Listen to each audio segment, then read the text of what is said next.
Hey folks, hope y'all are having a good day so far. Oh, I should put on my future goggles.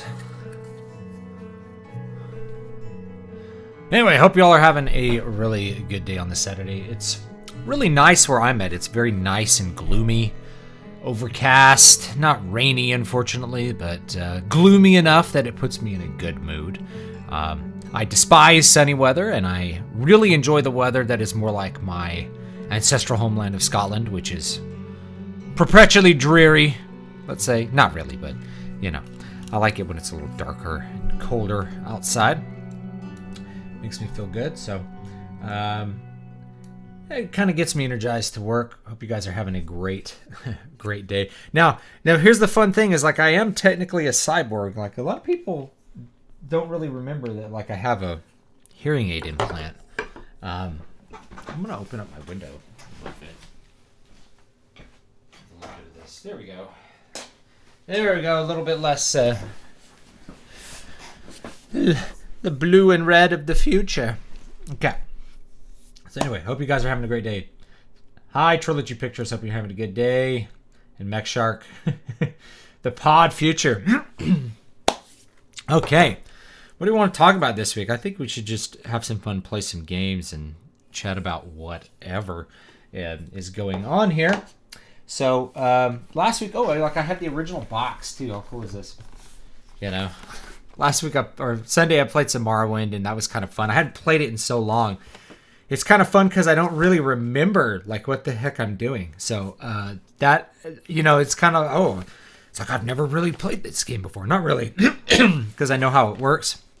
I know a couple things, but you know, it's been long enough that I've forgotten a good deal of the content, which I think makes it more fun for me. So, yeah, at one point this was on sale at Best Buy for $49.99, and it was says Elders. Elders. It's got like a weird thing. Fantasy Roll. That's what it says. Bethesda Softworks LLC. You know, there's something about that, like Bethesda logo loading up. It's very, I don't know, nostalgic. So, yeah, I like gloomy weather a lot. Some people are kind of energized by it. It's mostly like I live in a kind of a Mediterranean area as far as weather goes. It's very like the weather in, say, Lebanon or Israel or Spain, southern Spain, let's say, like Andalusia or, you know, parts of Morocco or something, where it's hot and dry in the summer, and then it's very mild winter, you know, kind of moist in the winter, but you have a long growing season. You know, we grow things year round here where I'm at in California, including citrus, almonds, olives. We grow lots of olives. So, of course, Mediterranean climate, you get to grow olives all the time. Olives just grow so good here. In fact, I think I want to add an olive tree to my little plot of land here. So I have a loquat tree, which recently has been where I've been having to get my chickens out of the loquat tree at night. For whatever reason, they decide that they're gonna somehow get up inside the loquat tree. So I got to get a ladder out in the night and pull them down, put them in the coop. I don't know why they don't want to go in their coop sometimes. Maybe because like a cat wanders by. So I got a loquat tree. I have a lemon tree. I might take the lemon tree out. I have a lime tree.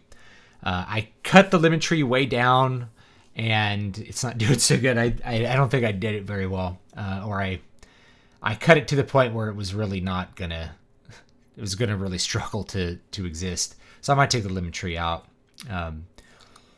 It's like, what do you use lemons for? It's like, I can only make lemonade so many times. You know, I don't make lemon pies. Lemons are one of those fruits that I don't use that much. Limes, however, I actually use constantly when I'm cooking. It's a much different flavor. I like them better. So I have, loquats are mousmelou in Greek. I didn't know that. Yeah, but I got a peach tree. An apple tree. Apple tree's good. Apple tree gave me a lot of apples this year. And a lime tree. So I might take the lemon out, put in I kind of, I don't have anything in the front of the house. I kind of want to put an olive tree out there. I think olives are really good. They're easy to grow. You can eat the olives, or you can like press them into oil. You can actually press olive oil at home. You don't need like one of the big olive presses that like a serious olive oil maker would make. You can actually press it at home. I think you could even do it with like a KitchenAid attachment or something. And like I don't know. So there's ways that you could press olives at home. So I'll be looking into maybe figuring out how to do that. Because I think it'd be pretty fun to like press my own olives and add that to the mixture here. One thing, I haven't had the chickens that long, and so I'm not sure if they're going to be like pecking at my fruit. I don't think they really like to do that. They like their corn. They were very upset this morning because they knocked their food over, and then they were like, "We haven't eaten. We're hungry. Where's our food?" They were very upset. So anyway, I like the gloomy weather. I think it's good. I feel way more productive during the winter than the summer. I don't know if it's like there's less stuff put on me, or it's just a general mindset thing. Like the mindset improves in the colder weather. I feel like summer there's just way more obligations like kind of thrown on me, and that's saying something because like winter is all about obligations. You lose a whole week doing Thanksgiving because you have to. We have Thanksgiving at my house. We have to clean everything up, get everything going, be cooking food. It's just like Thanksgiving wipes out a week. Christmas, of course, wipes out like 2 weeks of your time, especially when you have kids. Because you're doing Christmas shopping and leading up to that. You're traveling. Usually travel to go see my mom who lives south of us. You just lose all kinds of time. But I still feel way more productive in the winter for whatever reason. I wish orange trees were better in colder climates. Yeah, I would love to have some in the backyard. Now, you can grow oranges in colder climates, but the thing about it is you're basically not going to have a winter crop.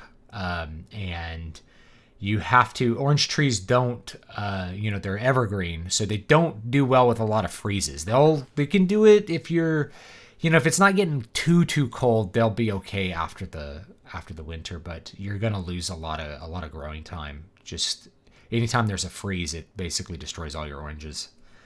So it's a problem here. If the temperature drops, we've had a couple freezes this week. If the temperature dips below freezing, it can do a lot of damage to crops. So farmers come up with all kinds of different ways to keep the ice off the oranges and stuff so they can get that orange crop out and make a lot of money sending it to Japan or wherever they send it. Get some Greek recipes. You'll find use for those lemons. Yeah, that's a good idea. Just don't do that much with lemons. I do a lot with limes, though. I put lime juice on everything. So I actually have lime juice right here. Like, this is, I don't know if I want to call it like a diet hack, because I think that's kind of a dumb term. Like, I have a video uploaded I didn't make live, like diet hacks. It's like lime juice. This can make so many things taste better. Just add a little bit of that acid to any kind of meat like chicken or even beef, and it will basically make vegetables that are normally kind of bitter. So if you have like a lot of cabbage or something on a taco, put that lime juice on it, and like the bitter goes away, and you just end up with a better, richer flavor of it. So lime juice, I like to use a lot of lime juice and stuff. The less time you have, the more efficient you are with it. Yeah, I think I'm more productive like after having kids because I value the time more. I don't waste time. I still waste time, but I don't waste as much time, I guess. That's what I'll say. So, I don't know if news stuff this week. I don't know. We don't have to go too deep into it. There's one little point I'll make before we like get to fun stuff, which is that governments and the departments within a government, in our kind of trash can bureaucracy, have their own motives and their own momentums. So something that came out recently is that basically parts of the military were engaging in war in Syria, even though they weren't supposed to. They were secretly doing that against the orders of the President of the United States. That's a big problem. Like, that's treasonous, and it's very frightening to think of that. But kind of reinforces the reality that, like, this whole thing about voting, it doesn't really do that much. You're not going to change the world by voting for a different president. Because even the president who wants to dismantle the system can't really do it or isn't really able to do it. So, but, this is something that people talk about, like the military industrial complex. What I think it really is just once you have standing armies and things like that, they want to perpetuate their existence. So they want to do what they're made to do. So if you have a department that's waging war in Syria, they're going to want to keep doing that because that's what they think that they're supposed to do. The departments kind of act like their own organisms with their own desire to perpetuate themselves, their own desire to keep existing. If you have a department that's built around, providing welfare, right? It's going to want to continue existing. So it's never going to give you, it's going to always try to manipulate the data it gathers so that it justifies its own existence. It's kind of like schools trying to gather their own data. Of course, anyone in the education monolithic system is going to be gathering data that justifies the existence of the monolithic education system. It exists with its own perpetual motion in mind. It's never going to gather any data that says it shouldn't exist, right? So government departments really just want to continue existing in whatever fashion they are. And so that's a good reminder for that. And last week we talked about just democracy and stuff in general. But it's something that you have to think of when you're thinking about like just government stuff in general, is that when you create a state solution to something, then the people obviously that work there don't want to lose their jobs. And I remember this from a few years ago. There was a government shutdown, right? Because they couldn't come up with a budget. I think this was under Obama. I think there was maybe 2 years in a row. So anyway, they couldn't come up with a budget. So there was a huge government shutdown. And you know what happened to people's lives? They didn't change at all. There was no appreciable change in anybody's life except for the people who worked for the federal government, who were very upset because they didn't want to be out of the job. And I have a friend who ended up working in the government. He got very, very upset. He's like, what about all these people's jobs? I'm like, we didn't establish a state so that you could have a job. You didn't create the departments of various portions of the state so that you can have a job. That is not why they were created. You have a job because supposedly some function of government needed to be done, and so you were hired to do it. So if we remove you from the situation and clearly there was no function, your job had no reason to exist, you shouldn't have a job. And it's nothing against you. I'm not saying you shouldn't work ever anywhere. I'm saying your job obviously was superfluous to the existence of all the people in the world, right? So in other words, you don't matter. Like your job doesn't matter. You should go do something that matters. So yeah, we don't create, on a ideological sense. You don't create departments of state so that people have jobs. Why not just have them dig holes and fill them in again if you want people to have jobs? It's so that some function of government exists so that it does something for people. And so with that government shutdown, it didn't wake me up to it because I already knew about it, but it woke up other people that realized, oh yeah, it turns out the government didn't do anything, or like they shut down the DHS shut down. And so airport security, it's like all of a sudden I can get through and get on a plane easier because they had to hire a bunch of private people to do security. You have things like that happen, and people wake up to the realization that governments exist to perpetuate themselves, or departments of government exist to perpetuate themselves. Didn't CIA do a lot of horrible illegal stuff just to get money for the budget? Oh yeah, and that's the other thing. So I learned this in when I worked at a university. Sorry, I gotta blow my nose. So apologies. So at a university, I'll just tell you how departments and stuff the university system is such a morass of garbage. It's hard to know where to begin, but we'll just talk about this one small aspect, which is budgets. So you have all of these departments in a university. So the one I worked for, which was Fresno State, or CSU Fresno, you have a bunch of large departments and then small departments. So they divide them into separate colleges. Now it's one university, but the big departments are called colleges. So there's the College of Arts and Humanities, There's the College of Math and Science. There's the Business College, the Education College, I don't know, one that does like history and philosophy. There's these three, these different colleges, right? And they're given basically a budget for hiring and firing people. And if you are in that department and you are maybe the head of that department, obviously you want more jobs for your friends and you want to have more work for the people that are like you. So you're always trying to expand your department. You're always trying to make it bigger and add more staff. And the way that you are going to make it bigger and add more staff is by having more classes that students take. You say, look, there's a huge demand for our classes.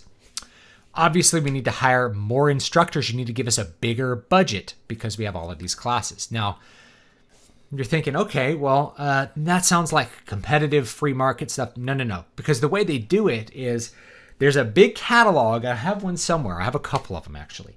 And in that catalog is basically all the classes you have to take to get a degree. So it's like, okay, I would like to get my degree in history. And there's a list of classes you have to take to get your degree in history. Then there's a bunch of general ed units you have to take. Now, you go to the general ed units, you're like, okay, let's go look at general ed. And you see there's a bunch of categories. And under each category, there's a choice of a bunch of different courses you could take. So for like, they'll label them like 1C or 3C, and it'll be, cultural enrichment. So you could take, Azande witchcraft, underwater basket weaving. You could take all these classes, right?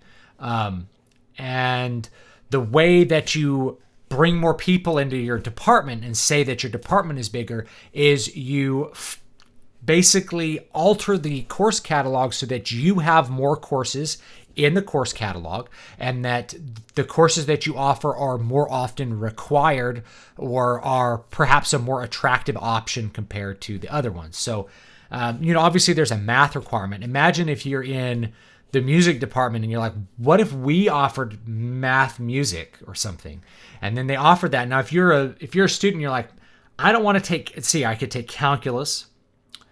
It sounds hard. I could take differential equations. That sounds even harder. I could take math music. So they all sign up for the math music class. Now, are these people music majors? The answer is no. But because of the huge class sizes and because of how many people are in there, you get to demand a bigger budget. And so what happens is, like you talk about inflating budgets, is that the university in general keeps wanting to add more and more money to its budget, keeps wanting to grow its budget bigger and bigger because all these little departments are trying to get more money to hire more of their friends. Now, here's the reality is that those general ed classes are almost never taught by tenured professors. So they will add a tenured professor position. They give it to a friend of theirs, or someone they know or they like, or they just, someone that's like them. They just feel good about growing their department. That person teaches 3 classes a semester, makes $100,000 a year. The general ed classes with 100 kids in them are taught by graduate students for like $3,000 a semester. And so all of the money basically gets funneled. It's kind of like I don't even know what to call it. Not money laundering. There's not a word for it. All the money gets funneled into places that really benefit no one in the university, like creating extra positions for people. And then the work just falls down onto the desperate adjunct professors who are hoping to get a tenured job, but probably never will. And instead, their colleagues who are tenured, their salary goes up and up and up to like $130,000 a year, while they are still teaching, begging to teach 2 courses for $5,000 a semester, hoping to make $20,000 this year teaching college. That's the adjunct professor thing. So that's the way they work. So the departments exist to perpetuate themselves, and education of students is often an afterthought. And in fact, the bigger they get, the worse the education often becomes because you are removing focus from the situation. You start to focus on things that don't matter. Right? So you start to, let's say you have an art department, right? Now you have things that you would probably want to teach somebody to have an art degree if you want them to actually be an artist. If you don't care about them being an artist, that's like I don't know, that's something else. But if you care about them being an artist, you're like, okay, well, you need to take like a drawing class. You take a class in different mediums, take a sculpture class. So you have these things that constitute an art degree. Well, you're going to start adding stuff into that. You're like, well, we should add a thing on like cultural appreciation of art, indigenous art. You start adding a bunch of little courses, and that starts to take away from the focus of actually making somebody good at art. So the end result is your people that graduate from your art program are really bad artists. And I haven't thoroughly tested this, but as far as anecdotally in my experience, this is not really anecdotally, because this is a wealth of anecdotes, right? It's like mini anecdotes put together. In my experience, people who have an arts degree from a Western university are much worse at art than the people who do not, but are still working in the field. In general, there's exceptions. There's people who don't have an art degree and are bad at art, and then there's people who have art degree and are amazing at art. But in general, if I'm out there looking for like a cover artist or something for a book, I'll find so many artists that are like, I have my master's degree in art from Cornell, and they are terrible. They cannot produce art. Because what did they focus on? They were making like modern art or something. And then they're kind of adrift in a world where people want real art, not abstract garbage. So they can't really get any work. But the guy who's from Eastern Europe, there'll be a guy from Belarus who taught himself digital painting, and he's 10 times better than anyone that you're going to find at the American university system. That's the way it is. It's like, well, I'm going to go with that guy from Belarus because, damn it, he knows how to draw a freaking dragon. That's what I want on my cover. And, just were to compare the two, we see that, man, it's going to be way, way better. I see all universities are the same regardless of private or public. It's pretty much that way. So there's no real such thing as this public universities they take public money, but they do their whatever they want to, really. There's no voter control over them. So they're much worse than public schools in that case. They're completely unaccountable to anybody. And private universities aren't really private because they take all kinds of government money in the form of grants and stuff like that. So this strong division between private and public, it really is not there when it comes to higher education.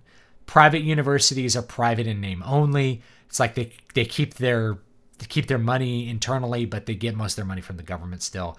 Public universities get their money directly from the government, in addition to from students, but they aren't really accountable to the government at all.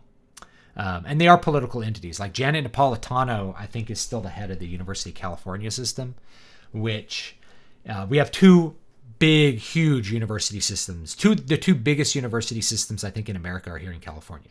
California State University, University of California. They're both state university systems. They just have they don't even have really a different academic format. One's on the quarter system, one's on the semester system. And that's the big difference between the two as far as what you're going to get.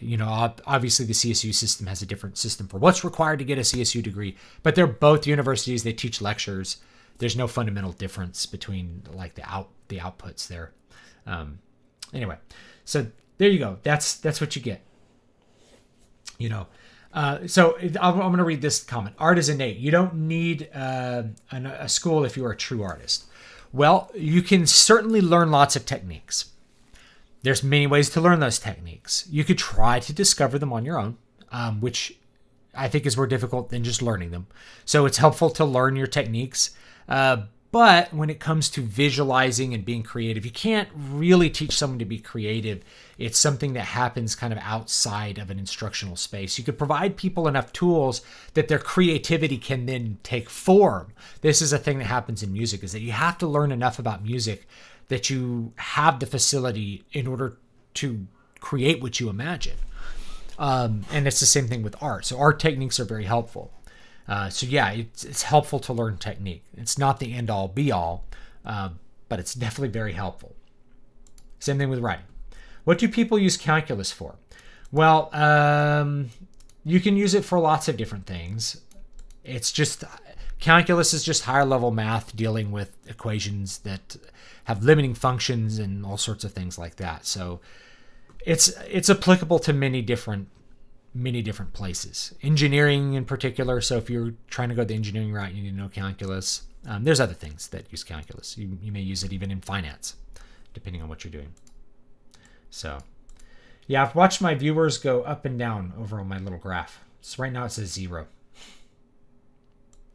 So moving your hands is a skill. I guess it could be. Anyway, okay, so I'm going to... Actually, I need a drink. I forgot to get a drink. So I'm going to get a drink real quick, and you can listen to some more music. It's only going to take me like 30 seconds. And then we'll play some Morrowind and goof off a little bit and just chat. All right. Thirsty today. Thirsty. All right. Real quick. I'll be right back.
All right, we're back. I also grabbed a peanut butter cookie. So if you want to know how to make these peanut butter cookies, which are rather large, as you can see, and this is not a little peanut butter cookie. This is a big peanut butter cookie. It's 150 calories instead of like 400 or 300. I had a video that I put up, a little cooking video. People liked the cooking video. They thought it was wholesome and comfy, which I appreciate. There we go. Get that hair out of the way. They hypothetically have a job. Nanomachines. I like the word nano. Like, it just sounds cool. Nano. You know, I remember like they're like nanotechnology. It's like nanometers. It's nanometers tall. All right, let's see if I can actually get this going here. Bam. By the way, I usually game ultra wide, so this is going to look a little funny for you guys. There it goes. So you still have me down here. I'm going to turn off this light because it's too bright. There we go. Too bright, it gets annoying. Let's listen to the music for a minute.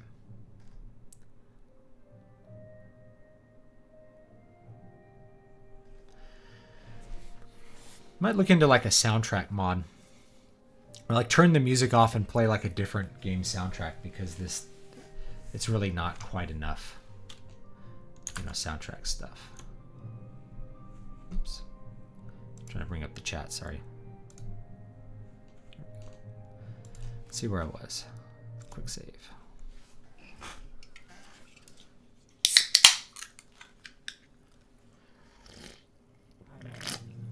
And then going back to the one that I started on Sunday. That's the save that I'm doing right now. This was just kind of like a warrior character I made, but I made him Breton, so they have magic resist. It's if you do a character like this, it's a little bit harder at level 1, for sure. Because with Morrowind, you really want to make a character that's really good at stuff from the get-go, or things get a little hard at level 1. So this is a character that's a little harder at level 1, but maybe will be a little bit more powerful as we go on. With Oblivion, since level 1's pretty easy, you don't really need to worry about that. But in this one, you do. Okay, now the question is, when planning, say, a fantasy story as a newcomer writer, how simple should one keep the world building? Well, I would say you want to world build as much as the story requires it, but I think most modern writers way overrate world building. They think world building is way more important than it actually is. In other words, they think about too many details that don't have anything to do with their story, and they need to focus on the characters and the plot more than some set of details about their world. It's good to have cool, unique details about your world, but it does not, for a good game, make automatically. Am I walking to Balmora? I guess I am.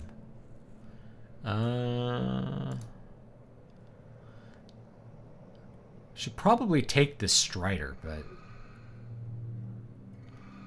we'll walk. I think there's like a wizard who falls out of the sky over here somewhere. That's pretty fun. Can watch that.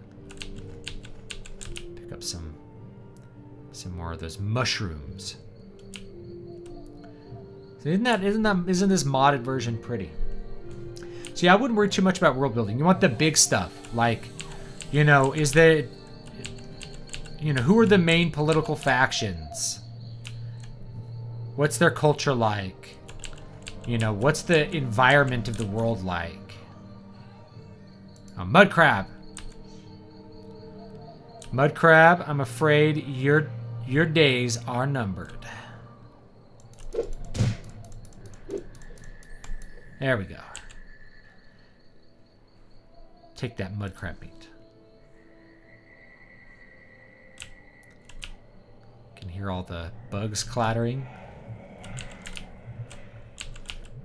out here in the wilds.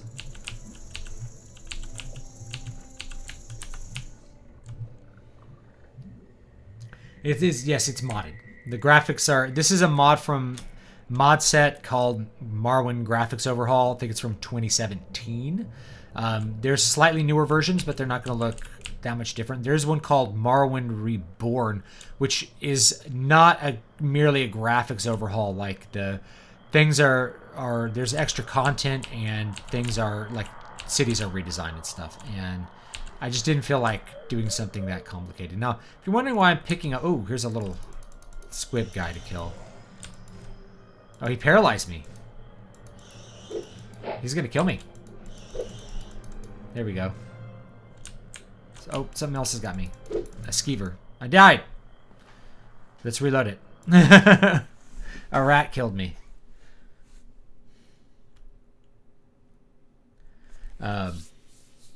Yeah, I am on death's doorstep. I'm not paying attention. I meant to rest here. Oh, we'll walk outside and rest. That's a good thing to steal.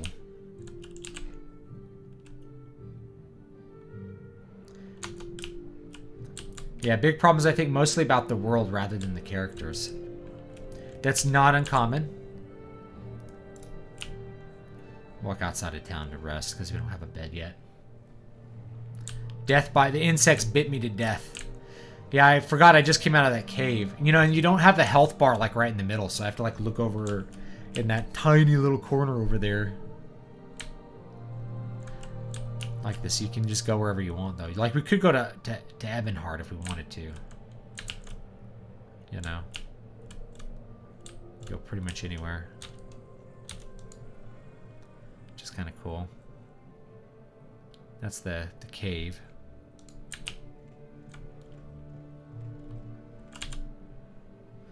I think once we cross the bridge, we're allowed to rest. Could also use my ring, but I'm going to save my ring for when I need it. Rest until healed. We already killed the Dark Brotherhood guy, so we don't have to worry about him.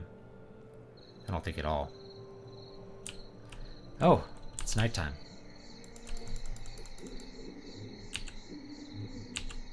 Kill that guy.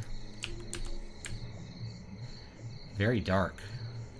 To kind of get down here to see. Because they've got these lights in my eyes. Do I have a torch? I do. Oh, that doesn't really help, does it?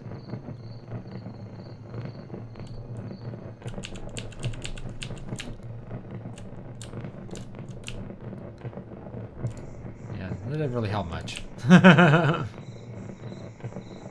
Sky's pretty, though.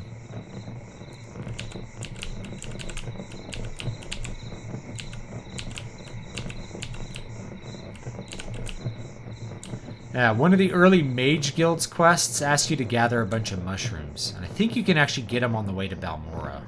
But I don't really remember, so I'm just going to gather a bunch. At the worst thing that could happen is you could sell them. For money.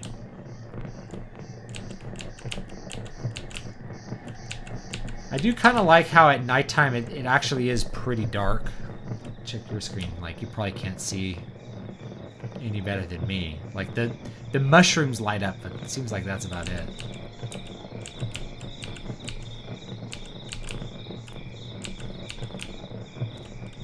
Bugs clacking. Where am I going? Where's the road?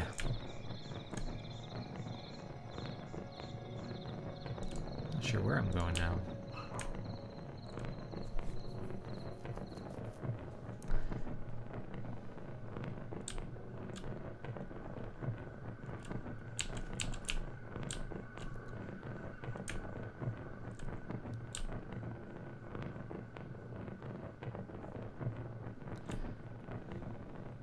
Do you find it difficult to come up with fantasy concepts that are unique and don't feel derivative, or is that not as important to the story itself? Well, I don't... That's two questions. I don't find it that difficult. But the difficulty is also making it, like, plausible. It's more difficult to make your story plausible, I think, and unique. That's one of the things about, like, the world's so unique, but is it plausible? Because a lot of times our world is kind of the way it is because it's a very plausible way of having the world exist. Paralyze me. I'm paralyzed.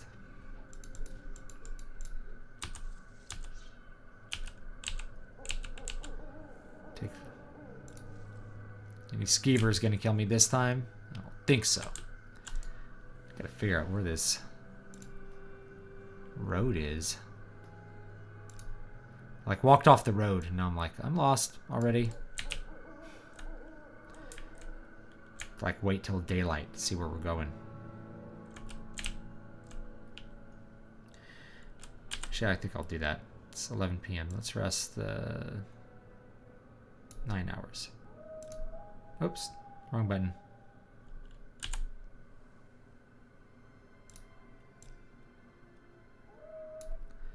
Rest 7 hours.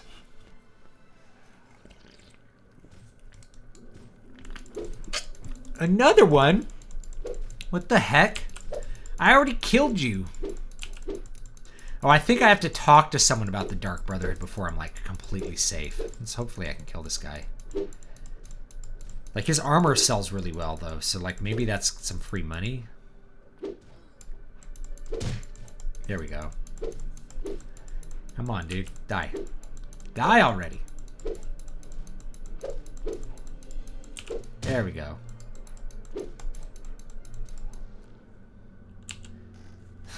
And a bug trying to kill me. That's lovely. Oh. Forgot there's a mod in there that, like, they'll be nude.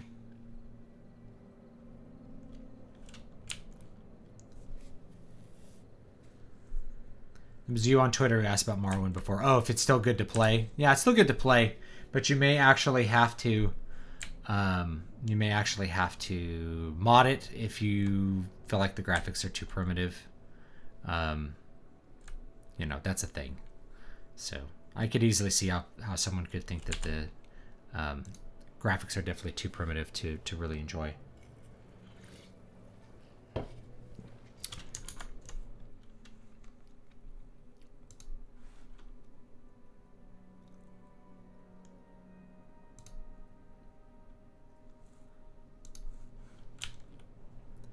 Here's a rat. We'll kill the rat.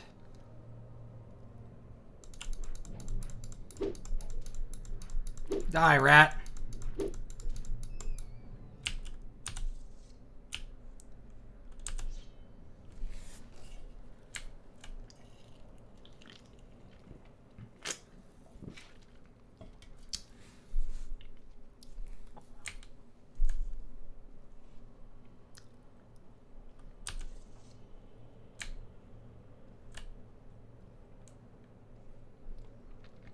Go through the creepy forest. This looks totally different in the vanilla version of the game, by the way. These trees look way cooler with this mod.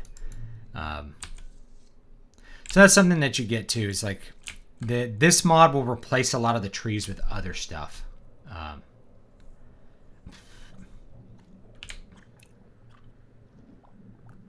And like obviously there's more shrubbery here, right? There we go. You can see the shrubbery is quite pronounced here. I think I'm going the right way. I definitely am not. It's okay. We'll get there eventually, guys. We're definitely not going the right way. It's okay. This is all part of the fun. When writing a story with indirect exposition, how can one balance intrigue or candidness with being off-putting by leaving the reader too much in the dark? Well, I think readers will persist with a story where they don't understand everything they need to for the plot if you're able to hook them with characters that they care about. So if there's a character and you can get them to care about that character and the outcomes of that character, you can get them to come along with you on whatever ride where you don't really understand all the ins and outs of what's going on. And there's actually a really good example from anime that I meant to do some content on but haven't yet, and that is Code Geass, Lelouch of the Rebellion, which I think you can watch on Netflix. And in this one, they basically set up everything they need for the plot to happen in the first episode. But they don't really explain what the heck is going on. So this character finds himself with this power. And the power, they just give him this power right away and have him use it and kind of set him off on this path where he's making a deal with the devil to get this power so he can have his revenge on all this stuff. So then after that, they do all this, slowly revealing what all the stuff you need to know is actually going to be to figure out how the plot's going to work. And that's all that you really need to do. I don't know if the game froze for a second. Something about this game too, on modern hardware you're not going to notice it, but as it goes between areas it will put up a little loading screen and it'll say loading.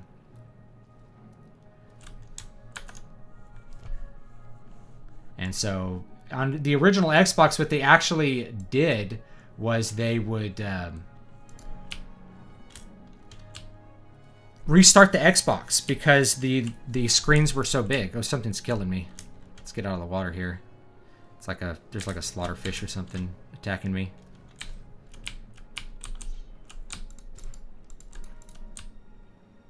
I don't even see it.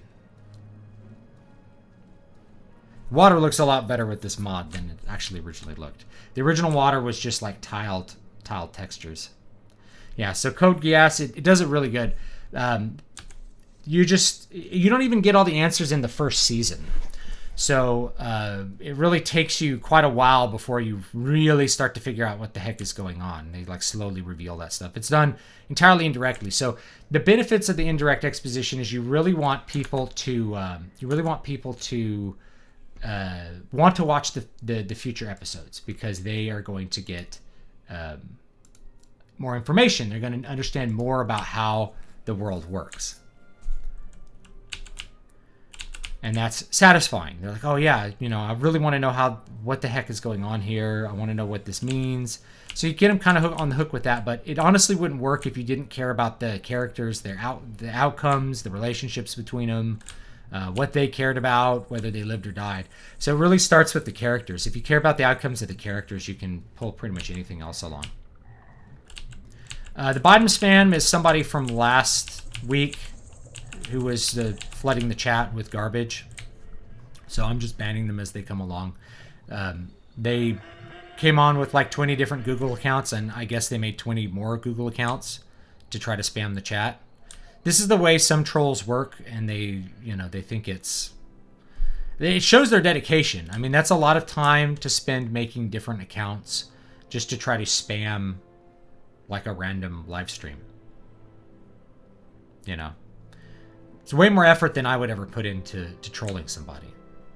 Like, I don't make any alt accounts ever to troll.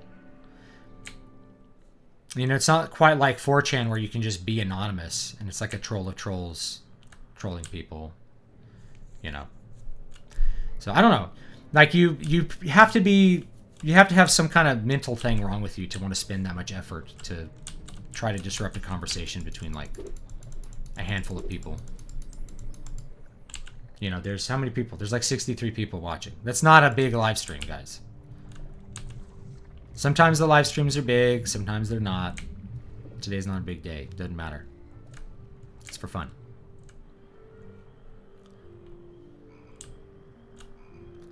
Ooh, there's a ship over there. Check that out.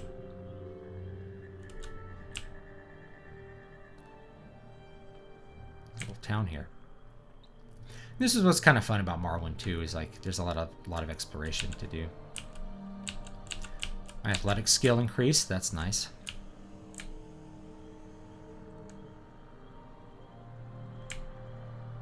Talk to these guys and see what's up.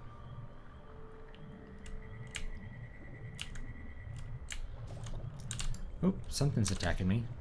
Oh, it's a mud crab. Hello, mud crab. Die, please, so I can eat your meat.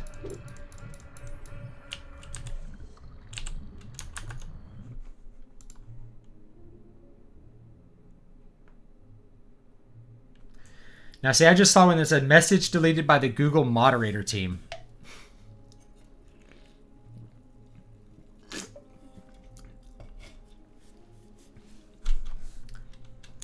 And they catch on to it. Catch on to what you're doing. Google's actually pretty good about eliminating spam. Same thing with like Blogger. If you ever use blog, so people are looking for a good platform to start blogging on, to like just start a basic website. Blogger's a really good choice because it's really easy to set one up. I started on Blogger. It's very simple and straightforward. The web design's really easy for people to understand, especially if you're doing,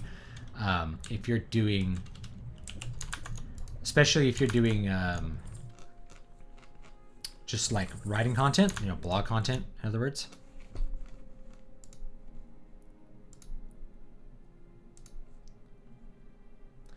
And it also will be very good at filtering out spam.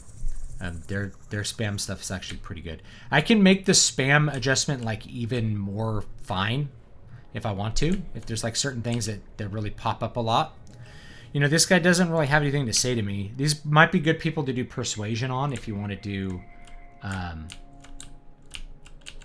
you know, if you want to check any of this. I'm ill-filled, battle mage, latest rumors. Solstheim. That's the frozen island up north. Little advice. Veteran battle mages, little secret. How do you recognize a Daedric shrine? Well, they've got a long, funny names. And stone and architecture is unmistakable. Big, dark, gray, green stone for ruins. Funny angles. My trade. I'm a battle mage, although a raid is a Western Knight with heavy armor. So you get a lot more words in Morrowind than what you get in Oblivion because it's not voice acted.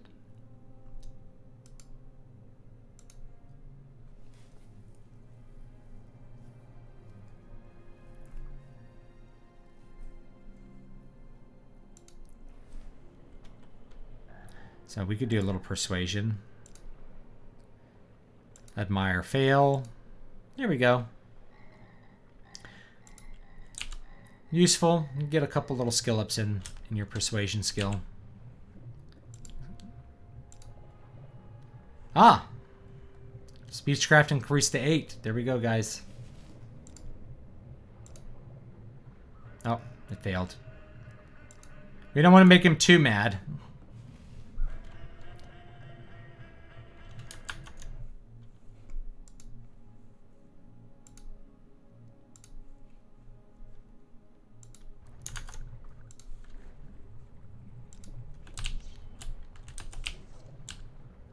If you want like full things on freedom of speech, basic idea here is that if you disrupt other people's speech, then that's not freedom of speech. That's number one. But number two, I don't have freedom of speech. There's no such thing as freedom of speech. I certainly don't have it on YouTube. So, and especially if you're going to be spamming stuff about Biden, if you take it seriously rather than just somebody trolling because they are, you know, mentally unbalanced and don't really have anything else better to do, then certainly they don't believe in it either. Right? So there's no reason to have a principle that the other side is not going to adhere to. It's always symmetry. Right? Morals are much more about symmetry than they are about, you know, absolutes.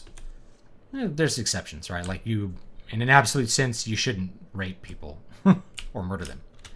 But for things like freedom of speech, it's either a big package or it's none at all. So I've gone over that before. You guys kind of know what's up. That's what this person has to say. Oh yeah, I could take the ships around. I could go to a couple places. A couple places here. So you can travel here. I'm trying to remember, one of these guys had something to say. Bitter Coast region. Okay.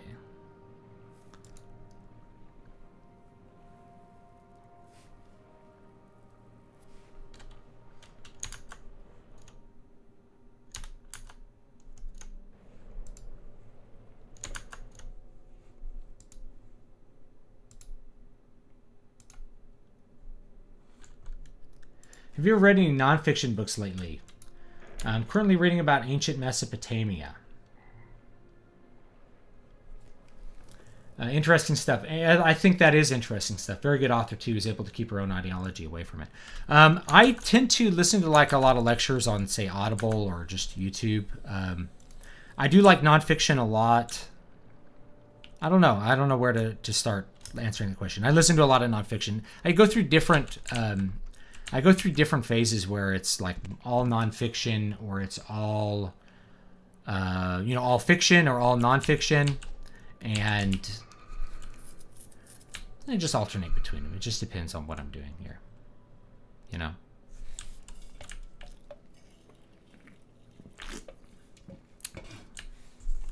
We can walk back up here to Balmora. We haven't really done anything exciting here.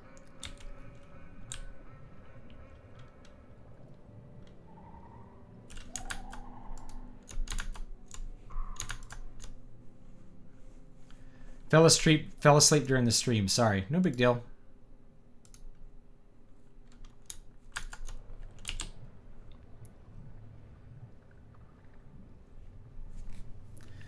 The haters is one guy who's spending his time making new Google accounts and just to get them banned. You know. Some people really don't have Some people really have too much time on their hands. It was the same thing last week. It was the same thing last week. Not a big deal. Let's see. Where am I? You want to go back up to Baltimore. Okay.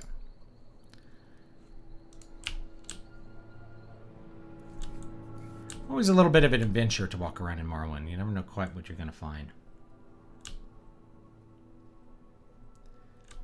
5 a.m. shifts can be rough, yeah. It can. I think, yeah, that's an early one. I think the earliest I used to work was 6 a.m. when I worked when I was in the poultry business. I worked for a poultry company. Shift started at 6 a.m. and ended at 2:30. I think I had a 30-minute lunch, so ended at 2:30. They had a shift that was like 6 a.m. to early afternoon. There was an afternoon shift and then a graveyard that ran from like 10 at night till like 6 in the morning. They had that line running all day and all night. How long do you need to spend world building before you start on your draft? I don't know. It could be as little as like 1 page of notes, or you could just start. Some people don't spend any time on that. They just go. I think you'll learn a lot just by going for it. You can always change it as you go if you want. You can always come up with an idea like, oh, you know what? Maybe these people he meets are a little bit different,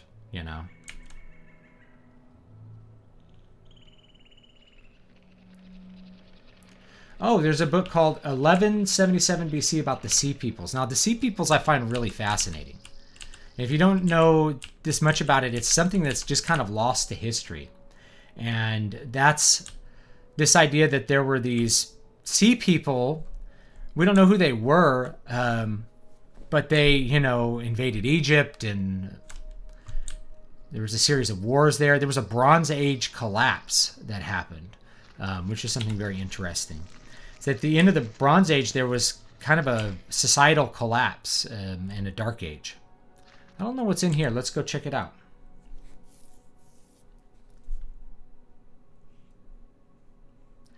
You'll probably learn more by trying out a draft than you will by probably anything else.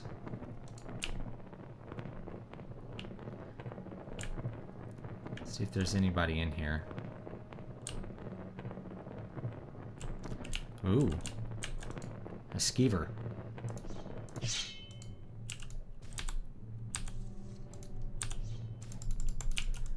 A little rat. This is the thing that kind of sucks about Morrowind combat is you just kind of like smash stuff. Yeah, I don't know where the myth of Atlantis really comes into play there. I mean, it's certainly, you could make some thoughts that it's like, maybe that's where it comes from. It's hard to know where these sort of myths and legends really come from originally because they spend so long being transmitted orally, you're not 100% sure of what the original story was. Raw ebony. There we go. Take that raw ebony. So yeah, I've been listening to some lectures on classical mythology. Classical mythology being, Greek and Roman mythology. And one of the points is that, and I made this point, people think that the myths represent the religions of the people, and in most cases, that's not the case. But there are some that are like that. The myth of Persephone and Hades actually has to do with an Athenian rite. And so it's one of the few cases where you can look at the myth and say it's directly related to some sort of religious ceremony rather than being, something that we don't really understand. A story that we've kind of lost the context with over the passage of time as the culture gets changed and lost over time, and then we don't really know what the stories meant from a religious perspective. But anyway, religions and mythologies are not the same thing. Myths, I've defined myths as like the story and the meaning are the same thing. And that's one way to think about it, but there's really no easy way to define it. Oh, I'm over encumbered. How much does this ebony weigh? Wow. 10 weighs 10. What could I throw away? I mean, this stuff is really good to have the armor because it's expensive. Yeah, we're not sure if the Sea Peoples were the Philistines or if they were Phoenicians. Greeks are Cretians. We don't really know. Large Kwama egg has no effect on you. I think we're gonna have to drop some of the ebony ore, although it's like super valuable. I don't know how much to drop. Can I split it?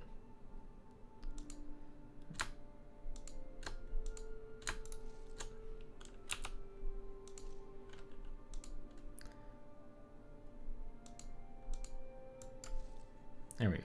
We'll take 3. Drop them. All right, now we're not over encumbered. Man, ebony's heavy. Vinland Saga is really good. Yeah, I haven't read that manga yet. It's something I've been wanting to read. I think there's an anime too, but I just don't keep up with shows very well. You know, I've been watching some shows lately while I do cardio. I don't need to gather any more ebony because I can't carry it. Alright, whatever. This mine was full of rats and ebony. Not nearly as exciting as I thought it would be. It's alright. Sorry to waste your time. I wish there was more Bronze Age fantasy. Yeah, like Conan. Yeah, I would like more Conan-like stuff for sure.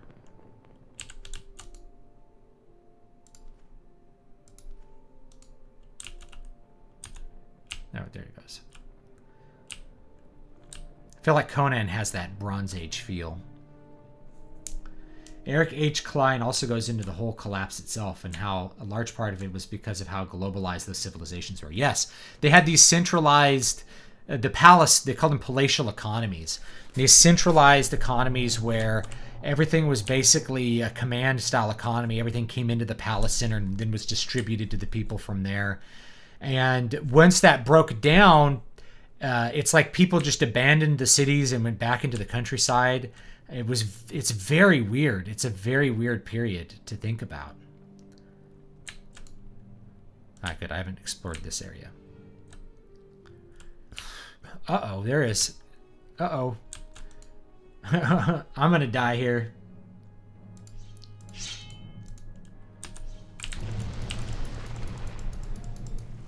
Yep, the Flame Atronach killed me. He killed me. Earthquakes, famines, uprisings. Yeah. Have you seen the Neon Genesis 3.0 plus 1 trailer? No, I haven't seen it. I don't think it'll be good because I don't think the starting point... I think Neon Genesis as a starting point, if you rewrote the ending completely, you could probably have a pretty good story, but I don't know if that's what they're actually going to do. I don't think they'll do that. You know? Yeah, everybody was economically dependent not only on each other, but on trade and on the palace to distribute things correctly. And once that started to break down, people just left the cities and went back into the countryside, and then you ended up with like a dark age because all of the... Uh-oh, a cliff racer. Guys, there's a cliff racer over there. Nobody likes cliff racers. St. Geob needs to save us from the cliff racers. The cliff racer is between me and Balmora. I could go over to the Legion Fort though. All right, I'm gonna try to kill the cliff racer.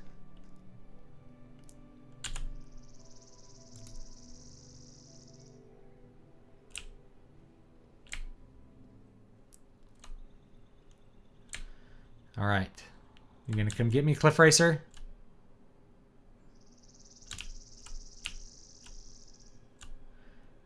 Nope. Are you stuck on the geometry? What's he doing? He's like freaking out.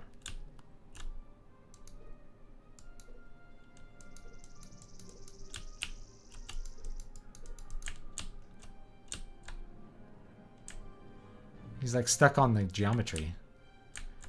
I don't think I can get up there and hit him without him hitting me.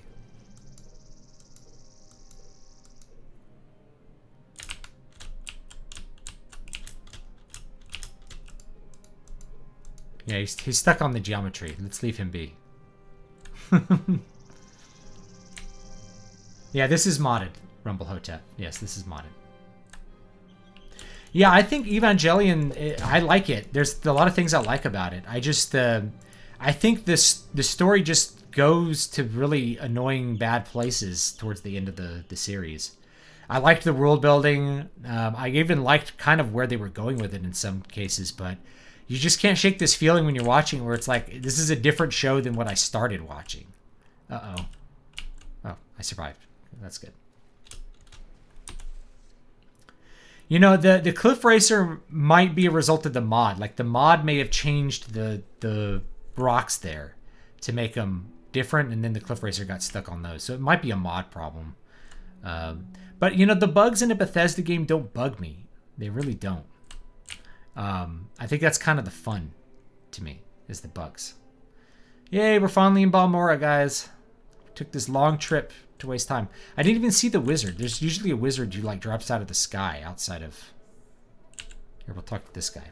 Citizens of the Empire. This town is Balmora. None of the Hollow Counselors, the Fighters Guild. Continue.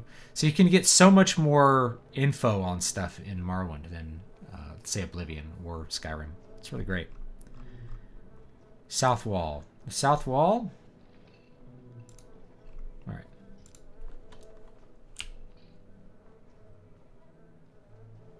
Yeah, the main character gets really, really annoying. Like, and every time he has a chance to redeem himself and grow, he just doesn't.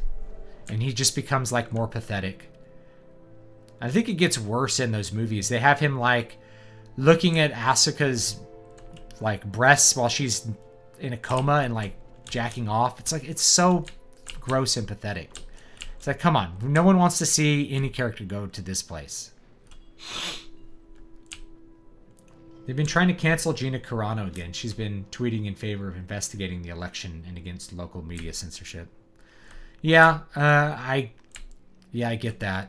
I mean, eventually everyone will be they're trying to cancel what's his face, the guy who plays the Mandalorian. His name Pablo, I don't remember his name. Anyway, he's a lefty and tweets out lefty stuff. You can't ever survive the purity tests for very long. Where am I? It's local. Should I go straight to dude's house? I don't think this is his house. It might be. I'm trying to remember. Cherville Manor. I'm on the wrong side of town. I'm on the good side of town.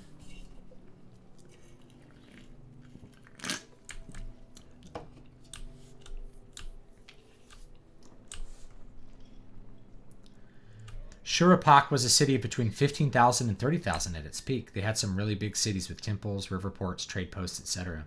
Plus, every city had its own god or goddess tied to it. Now, that's an interesting thing, too, is that what probably was most of the deities in, say, like the classical canon of deities were local. And they only became less local as there was more exchange between cities. So the Romans actually used to do this where they would go and they say, oh, you know, you call this god this, but you're really worshiping Jupiter. So we're just going to recognize your god as just another form of Jupiter.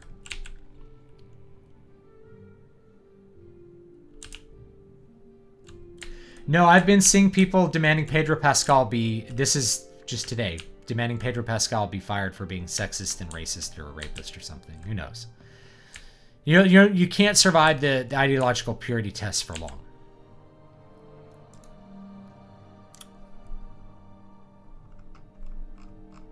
See, look at all the stuff you can ask him about.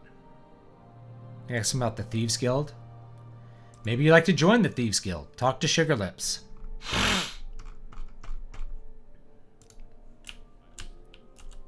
Well, I can actually barter with him too. Get rid of that moon sugar. All right. Let me go find a Khajiit to sell the moon sugar to. More about Amuro. This new Gundam just isn't for show. Ray, dude. Barter. Ha!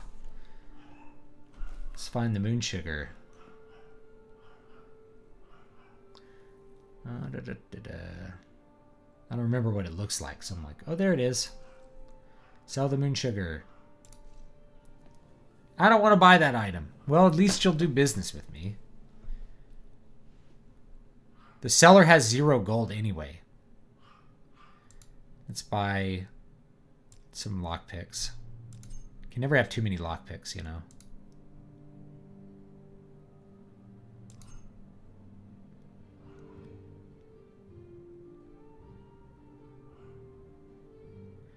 We need a good probe.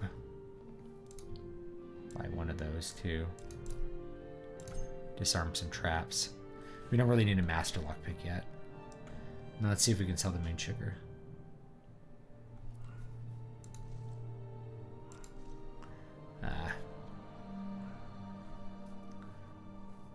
Someone will buy that skooma for me.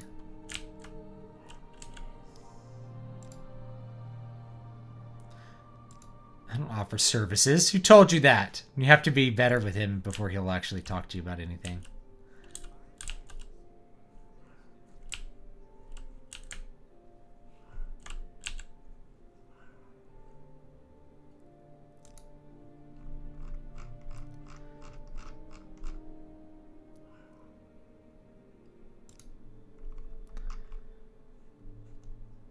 Just like we can check our journal. It tells me where to go.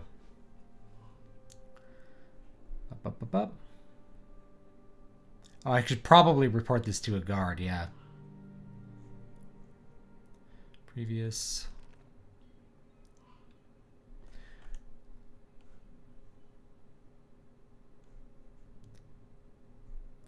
All right. There he is. Okay. Talk to him. He tells you where to go. I think I remember where to go. Sugar Lips. I think he'll join the Thieves Guild. Yeah, let me in. You're now in the Thieves Guild. Welcome, brother. All right. You can only serve the higher-ups only.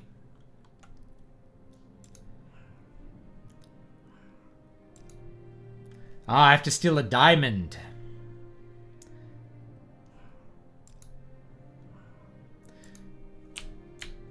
So we can steal a diamond and get a little reward.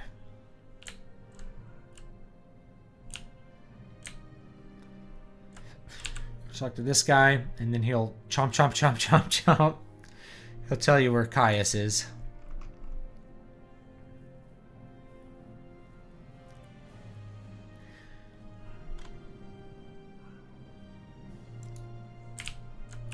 And he tells you where to go. And you have to actually follow the directions in this game.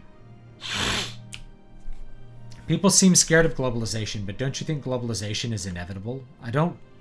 Well, if something has never happened before, is it inevitable? That's a question. So when people say globalization, they mean a couple of different things, and they're not a standard definition here. So globalization doesn't mean globalization of the economy per se. We kind of have that, and we've had that really for centuries in certain circumstances. What they're talking about is globalization of culture control and politics, in addition to trade, and trade is part of that. So the problem with global free trade, we'll just start with the economic part here. Yes. Perhaps let me look at it. Very intriguing. You'll be following my orders. Welcome to the service. You are now a member of the Imperial Blades. I'll get to the economics in a second. We're the Emperor's hidden eyes and ears in the provinces. We watch the Emperor's enemies. We look for opportunities. We make reports, and when the Emperor commands it, we obey. I'm the Imperial Spy Master for Morrowind, and since I'm the ranking Blades agent in Morrowind, you report to me. Follow my orders, obey our rules, and you'll do fine. You can use my bed if you need to rest, but leave my personal stuff alone unless I say otherwise. If you like, I can improve your modest skills with our blades trainers now. Or if you're in a hurry, I can give you orders right away. But don't forget to visit the blades trainers. These blades agents offer training, not for free, of course, but cheap for a fellow agent. Look for Rithleen, Tyre Maelin, and Nine Toes here in Balmora. In Caldera, see Serene Lirain. In Aldaroon, see Gildan Siorvar. Housemouth lives in a hut west of Aldaroon. And Elone, the scout, can be found here at Aril's Trade House. Okay. What are my orders? 200 gold. First thing, you're new, and you look it. Here's 200 drakes. Go get yourself a decent weapon, or armor, or a spell. And a second thing, you need a cover identity. Around here, freelance adventurer is common profession. Sign on with the Fighters Guild, or Mages Guild, or Imperial Cult, or Imperial Legion. Advance in the ranks, gain skill and experience, or go out on your own. Look for freelance work or trouble. Then, when you're ready, come back and I'll have orders for you. We'll just get the orders now. Good. Go to Hasfat and Tabalus at the Balmora Fighters Guild. Ask him what he knows about the Neverine secret cult and the Sixth House secret cult. You have to do him a favor first. Probably an ugly favor, but do it. Then get the information from him. By the way, Hasafat is a student of the Morrowind history. Take a chance to get a little education, and I have a few history books in here. Help yourself. You're welcome to them. No point in being part of the history if you're too ignorant to understand it. You know. A short history of Morrowind has been added to your inventory. See, this is great. Because you can really just explore the lore at your leisure or play the game. There's no, there's no set way to do it. You can just kind of explore. Like, he's got moon sugar here. Let's see what training does he have. Unarmored, speechcraft, and hand-to-hand. Those are pretty good. All good stuff. Surprising there isn't an alchemist or blacksmithing guild. I think alchemist is part of the mages guild. Like, alchemy's part of that. And blacksmithing, I guess you could probably roll that into fighters guild. It's kind of like that. So easy to see that so much love went into creating this game. Oh, I know. Yeah, so globalization economically assumes that all labor is... it assumes the infinite mobility of labor. What do I mean by that? Well, what that means is that people move to where jobs are. So you have division of labor. That's pretty standard. The more you divide labor, the more you specialize in labor, the more efficient each person can become at what they're doing, and therefore there's an increase in wealth. Well, if you take that to an extreme, what you end up with is, like, let's say you have a person, you have a really special... I wrote a whole story about this, by the way, guys. In fact, let me link it. I'll link it for you in chat. We'll just pause the game here for a second. Hold on.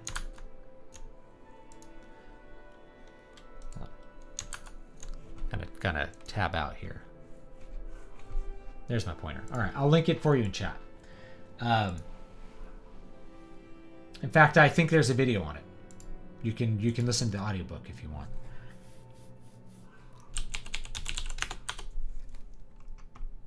It's called Iron and Clay. Here's a link to it if you want to read it. And you can find the video version of the audiobook on my channel. So let's say you have somebody who's like an aeronautical engineer. That's a very highly specialized set of skills. And also very few people probably have the high intelligence required to be an aeronautical engineer in the first place. It requires really high IQ, really high math aptitude, creativity. It requires all these special skills. Oh, I was going to go to the guilds. Well, you have to move to get a job. There's not a job in your hometown. If you're from Podunk, Idaho, there's no job in Podunk, Idaho for an aeronautical engineer. You have to move to El Segundo, California and work for Boeing or one of these, or move to Seattle. You have to move to a different city, which means you as a laborer must be mobile. And on a global scale, that means infinite mobility of all labor. What's the problem with infinite mobility of all labor is that someone from Podunk, Idaho is not someone from El Segundo, California, nor is somebody from, Delhi, India, like somebody from Seattle, Washington. They're completely different cultures, peoples, different values, different ideas about how life should be lived. And when you mix them all together, you get chaos. And in some cases, really bad things, right? Like, you know, you just look over at, you can just look over at Europe and see the problems that they have with importing large numbers of people who have no cultural connection to them whatsoever and hate them in some cases. So if you create infinite mobility of labor, what you don't have is infinite mobility of culture. So you have to create a monoculture that's global. You have to create a globally normalized culture, which strips people of their cultural identities. It strips people of their religions. It strips people of their selves, right? Of their history, their just who they are. It strips them of everything to have something like that. So you have to have globalized culture, which means you also have to have globalized command of the economies and globalized command of people in order to facilitate this sort of thing. So when you take labor, division of labor to the extreme so that you have to have infinite mobility of labor, what you end up with is globalization. And that's what people don't want. They don't want that infinite mobility of labor where essentially you can have no cultural identity, no hometown, no roots. Everybody becomes a shiftless, rootless wanderer attached only to the superstate and the superculture managed by giant corporations. That's globalization as people have been talking about it the last 5 years. We're not talking about a global trade. Global trade is generally good because there's things like I can't make sugarcane here, but people in Brazil, farmers in Brazil can make sugarcane very easily. They have a great climate for it. They have enough water to do it. So it's much more efficient for me to buy sugarcane from Brazil and sell people in Brazil oranges or whatever I happen to make here that grows really good here, rather than some other kind of arrangement where now we have, the mobility of labor would be like, well, we need more farm labor here. It's like, well, we'll just import the farmers from Mexico. Well, that hasn't really had good effects. Culturally, it hasn't had good effects on people's lives. It's created conflict between people. It's created political problems. It's created cultural problems, created drug problems. It's created all kinds of issues having people just transfer across national borders. So the question is, are national borders and our cultures real? If they are, then you can't have infinite mobility of labor. And if you have infinite mobility of labor, it destroys cultures, ethnicities, groups, identities. It destroys all that stuff, which matters for people. Sounds like the work of the Dark Brotherhood. We'll go to Ebonheart. Okay. So there, now we have that quest started. Now we won't get attacked by more Dark Brotherhood people, I think.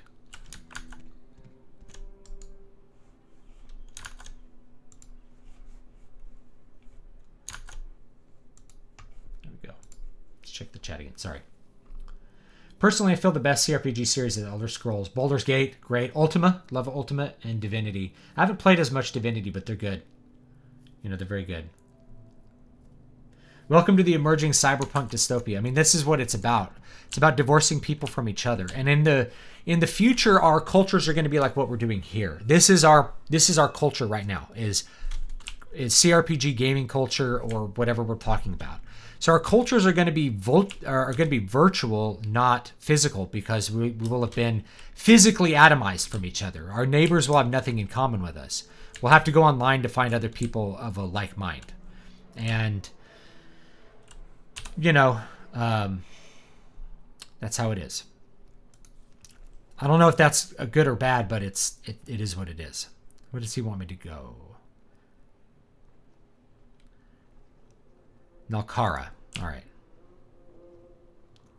Do you think that the gentrification is a genuine issue or is just fake boogeyman? I personally think it's fake boogeyman.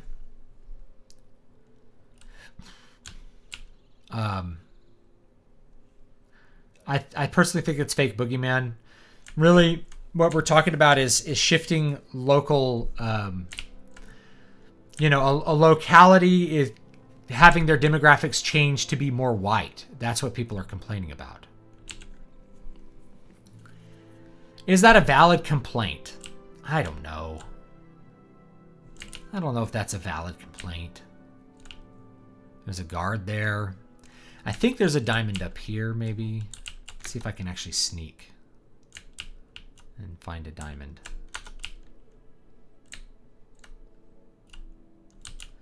Or if it's downstairs. What do we have? Amulets. Take the gold. Should really save. Make sure I don't get caught here. A ring. 4 gold. Boy, poor for an alchemist. I swear, I think the diamond might be behind her somehow.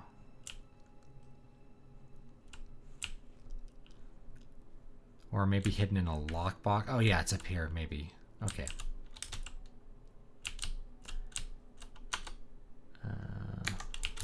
Jump on the bed. Let's get out our lockpick.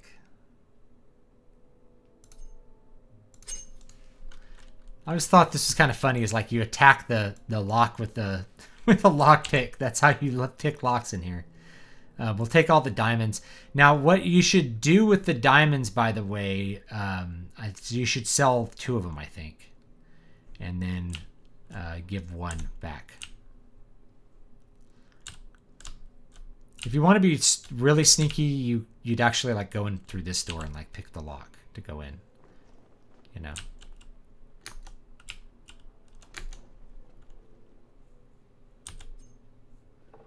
But, you know, this guy sees me over here. Even though I'm crouching, he could see me. Yeah, gentrification is like white flight. It's the opposite of white flight. It's like there's too many white people moving back into this neighborhood that was once white.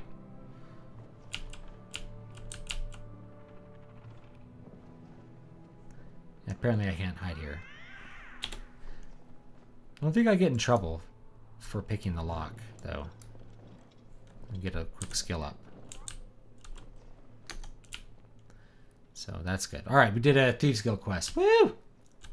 Anyone remember when Cyberpunk was supposed to be a warning against the elites having all the power? Yeah, I mean, to me, Cyberpunk was always about like mega corporations. Like we have the mega corporations. Now, what's really funny is that the people who were all on the left 20 years ago are the people in the mega corporations now. It's like really bizarre. You know, the Democrat Party is like the mega corporation party. It's the party of war and mega corporations. It's like no one would have predicted that 20 or 30 years ago. Morrowind really defined a lot of the lore for the Elder Scrolls compared to Arena and Daggerfall. I think so too. It's a shame we'll never have as deep an Elder Scrolls RPG again. Yeah, now why won't we? Well, the main reason is that people want voice-overed stuff. Notice how much more dialogue there is when you drop the voiceover. A lot more. So there's one of them. The other one is I don't think you can make a game like this with as much love as you used to. And the fact that you don't have to voice over everything, these characters don't have to be scripted to walk around as much. You just don't really get this as much. Hold on, let me drop 2 of the diamonds real quick here. Take 2. Because I think he can actually take 2 of the diamonds from you. Yes, here it is. There you go. Diamond has been removed from your inventory. Exclusive invisibility has been added to your inventory. Sweet. It's a potion. Chops. Bossy wants the keys to Nerano Manor. Oh, this one's super hard to do. Andros Nerano has a key. Nerano servant Savor Trandel at the Council Club has a key. So getting this key, I remember, is a huge pain in the butt because you have to either pickpocket it successfully, which is really hard at a low level, or you have to get a character to attack you and get the guards to kill him so you're not a murderer. That's a hard one. I'm going to go to the Mages Guild. No, we want to go to the Fighters Guild, and he's going to ask us to do something. Cyberpunk itself is a disappointment. All the dystopia, none of the cool cyberware, and the pop culture blows harder than an industrial vacuum. Yeah. The sun came out. I'm going to close these blinds.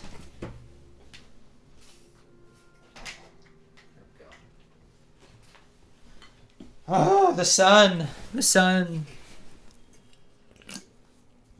All right.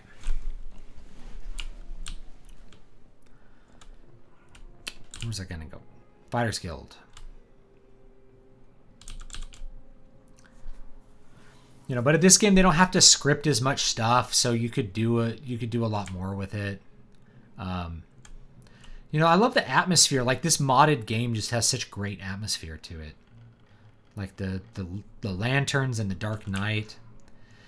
And I think in order to make a game as good as this one, you would have to really commit to making a game that not everyone would enjoy. And that's really hard to do in a AAA business. This game really predates the AAA business by quite a bit. I'm actually going to go into the Mage Guild and get some spells and stuff and join the guild.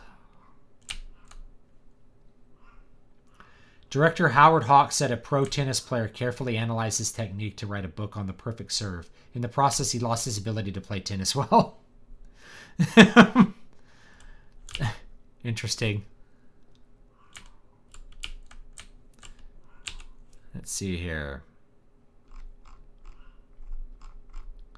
Mages Guild. The Mages Guild? Let's see here. Who's going to let me join? Spells. A touch spell. These are pretty good. I'll probably buy some spells in a second. I got to decide which ones I want. You know, it predates the AAA business. So AAA business now is really all about, like, how can you make something that everybody's going to buy, and not only buy, but continue to buy for like the next 20 years. You know, how are you going to make a game that we just make it once and get people to pay for it every year forever?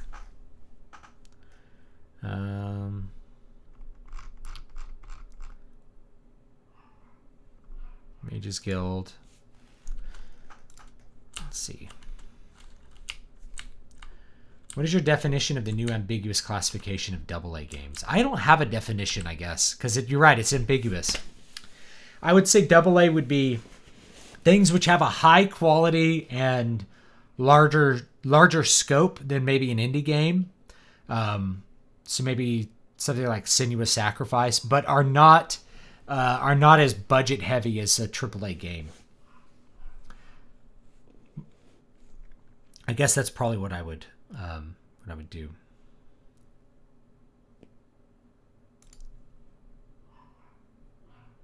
See how the women like your bug busk. See here, who has this?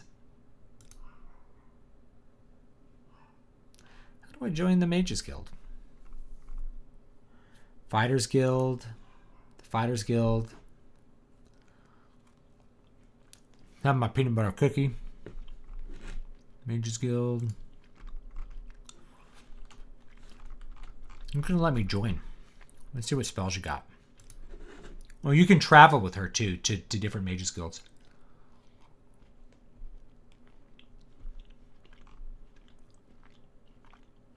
Oh, this is all conjuration stuff. Soul Trap's good to have. Buy that. We don't need quite all this other stuff. And we can get Bound Longsword, I guess. Just in case we want to level that.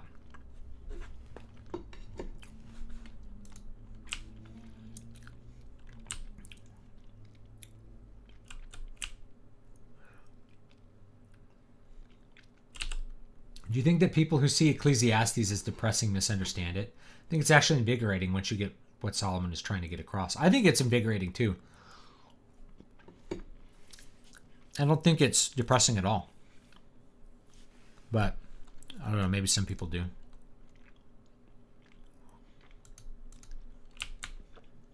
Doesn't want to talk to me because I got moon sugar in my pocket. Listen, I will share my moon sugar with you, baby.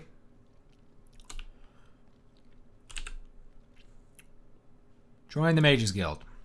Yes. Yeah, they're big cookies, man. They aren't little. And they're 150 calories. You can make them smaller and make them down to 100 calories. And they're filling and they're full of butter, so they're good. Duties.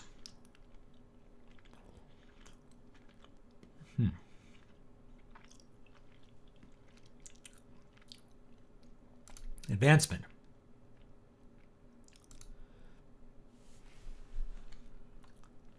Speak with the Jira. Okay. Wait. She has spells? Oh, no. She won't tell me the spells unless, like, I'm... This person has, Look at that. A face that doesn't look horrific. Face mod approved. Face mod successful.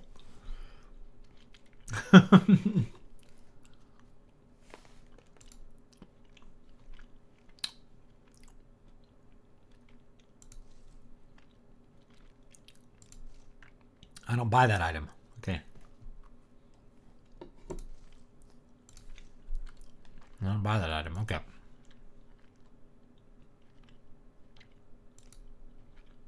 Oh, we can do enchanting.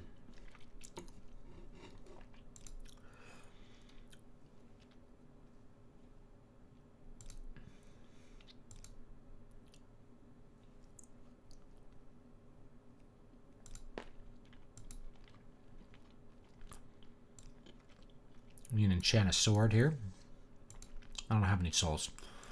It's very expensive to like do passive enchants in this game. Like stuff with stats. That's really rare. I haven't heard about Ubisoft remaking Sands of Time at all.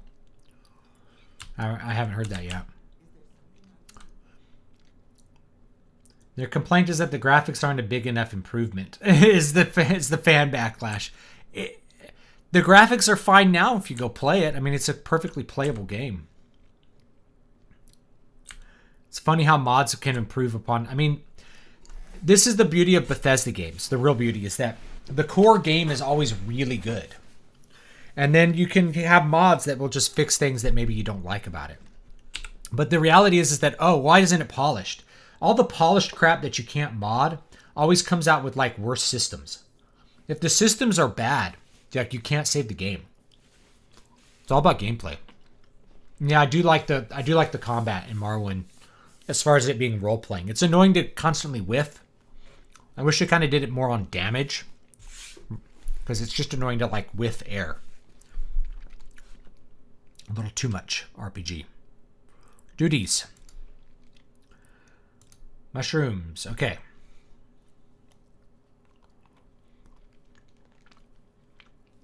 I don't know if I have all these.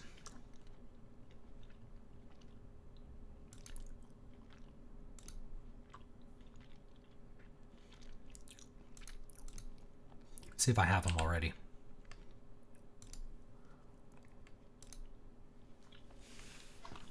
I don't have... I think I'm missing Bungler's Bane and Hypophagia. I have to go back and find them.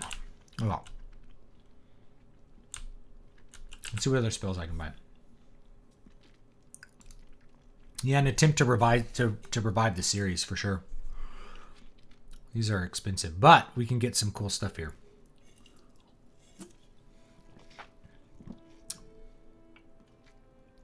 Like buoyancy. Like this is, you might as well get some of this stuff. Water breathing. See, I don't want to waste all my gold, you know. But a lot of these spells are really good in this game. They're way harder to find in Oblivion, I feel like. Fire bite. Like shock.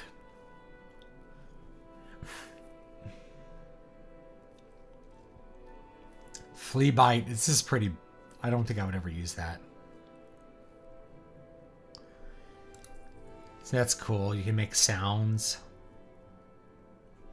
Poison. And then some other stuff.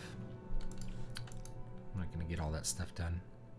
Actually, you know, the bound bow might be useful. Because then you can, like, shoot. I'm going to get that. Alright, I don't want to waste too much more gold.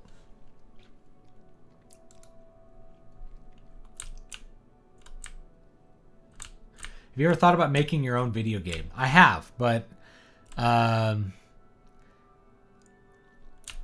industry is really tough. It's a way tougher industry than most people realize. Yeah, it's a tough industry. It's really hard to make money. It takes a lot of effort to make a game. The man hours are pretty outstandingly high. There's a lot. And the thing is, to make a video game, I don't think I could do it myself. I would have to employ other people to do a lot of different stuff. Art assets, all that kind of stuff. So that's expensive and it takes time away. And then you're looking at possibly years before you launch. And, what little work I've done in the industry seems to indicate that it's really hard and really low paying. And I've rarely seen independent people be able to ship games in a timely fashion. It takes up years of your life to come out with a game and then, no one buys it. What do you do? Sign me up. Orders.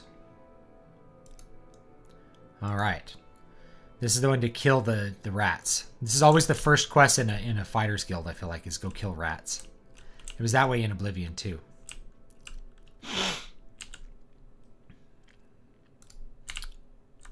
Remember who I was supposed to talk to. Do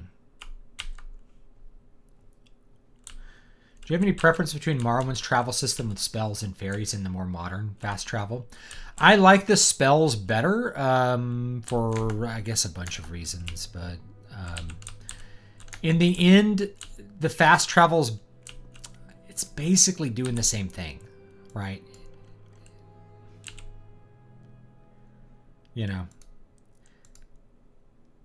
It's kind of doing the same thing. Like, I do like the idea of it being a little bit harder to travel.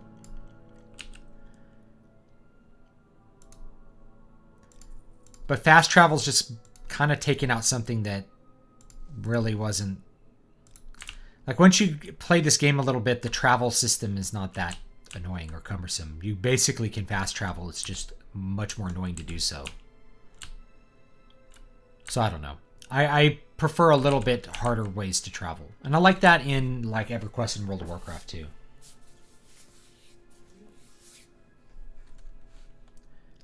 Plenty of Persians could pass off as Southern Europeans. Not all, obviously, but say Freddie Mercury. His ethnic background was... Yeah, it's true. He was Iranian, I thought. I thought he was like a Zoroastrian as well. But how many Iranian actors could have played that with a good grasp on English? Huh.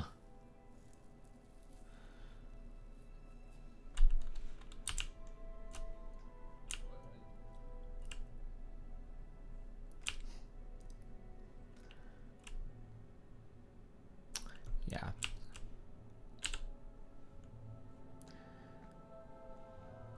Kais wants information, wants a favor.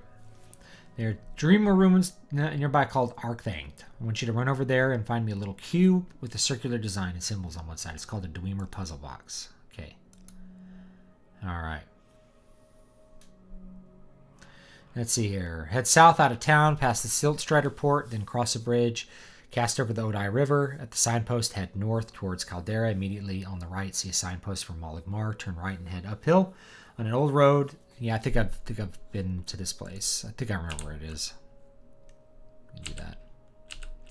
Trapped. So that's something you can fix with a probe. You can undo the traps. There's no traps in Oblivion, and I think the ones in Skyrim are all like you can bend down and just like click something and then it undoes the trap. Which is, I don't know, kind of lame compared to having to actually use your RPG skills to do it. Do you have a name for the universe your fantasy books take place in? I just call it Eternal Dream. There's really 3 series. There's the mainline series, which I still haven't put out book 3 of. There's the Moonsong series, which takes place basically in the distant future, a possible distant future. And then there's my experimental side series, which are the Legends series, which I wanted to put out another book like that, but it just doesn't feel like the right time right now because it's definitely another tragedy. And so it just doesn't feel like a good time to put out tragedies. Just doesn't feel like a good time for that. All right, let's go kill the rats. What time is it? 2:47. I'll need to call it pretty soon here. But we can at least kill some rats. We're not doing any kind of super interesting combat yet in this game. But that's kind of how CRPGs were. They're about exploring and talking to people and just doing different things. The conversation about Persians was about the fact that, oh, a while back, Jake Gyllenhaal, yes, apologized for being a Prince of Persia movie because he was a white actor playing a Persian. Yes, and some Persians have fair skin, right? Lots of them do. Most of the Persians I knew had fair skin, right? Or, you know, at least they just looked Mediterranean, not, you know, not Middle Eastern.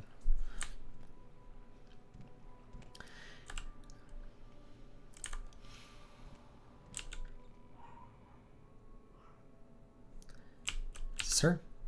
Cave rats. Okay. Storage key. Goodbye.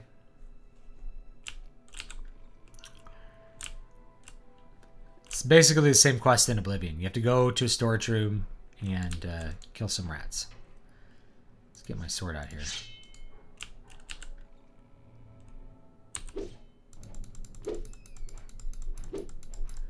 Kill this rat.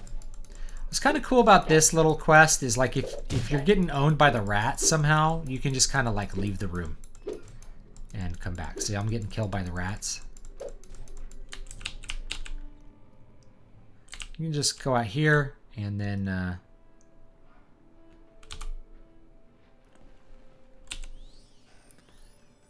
kind of heal yourself a little bit.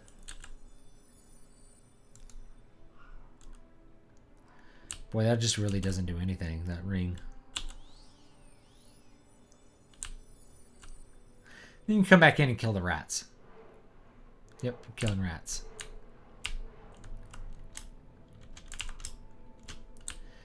Where did you sell your first book? Amazon?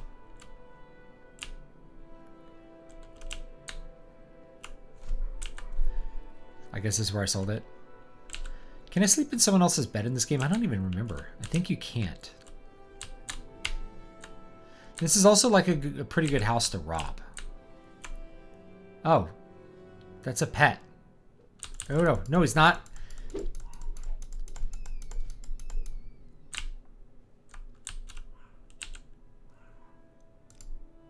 Sweet. I slept in her bed. Slept over, baby. Let's go up to the storage room and kill the rest of the rats. But, you know, there's RNG in this. Sometimes rats are going to own you at level 1.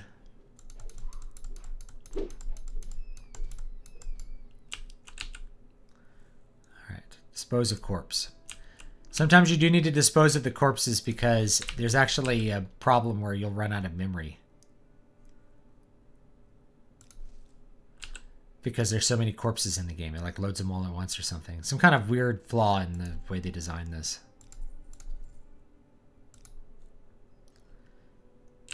Barrel. Yeah, I'll just take all this stuff. You can always sell it. There's a gold. Single gold. Basket of pillows. This girl has a lot of pillows. 25 pillows somehow in that basket.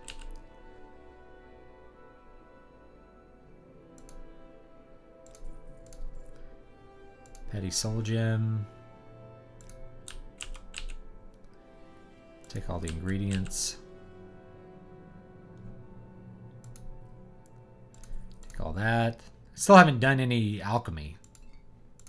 So I should actually do that. Gotta get rid of some of these ingredients and level up and stuff. When are we going to get a KOTOR playthrough? Well, I was going to do KOTOR 2, but something about KOTOR 2 doesn't jive well with streaming software at all.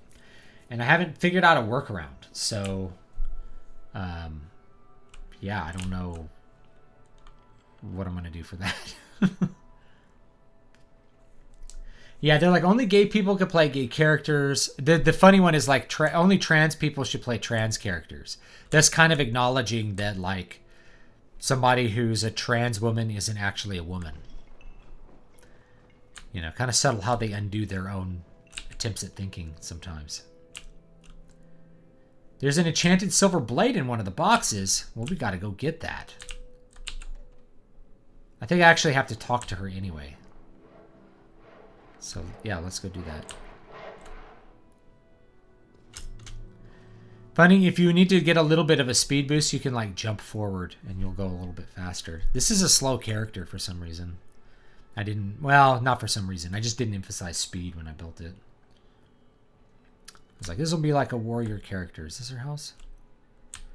Yeah. Let's check one of the boxes.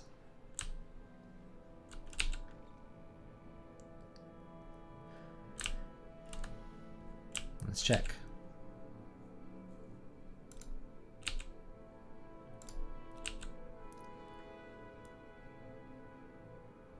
I'm not seeing one.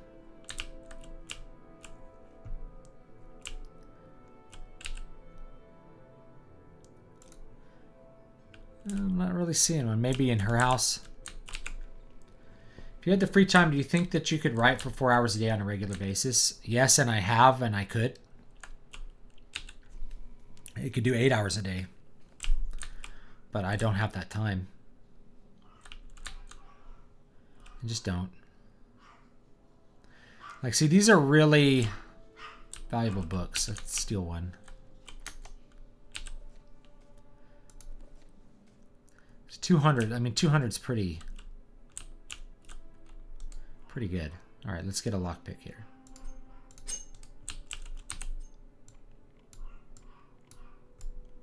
There we go. And take the gold. Yep, I'm not seeing any enchanted silver blades. Have you turned on the run instead of walk? It should be on caps lock. It is on. It's just the character's really slow. If you want, like, here's walking. Here's running. Yeah. It's just a slow character because I didn't emphasize anything with speed.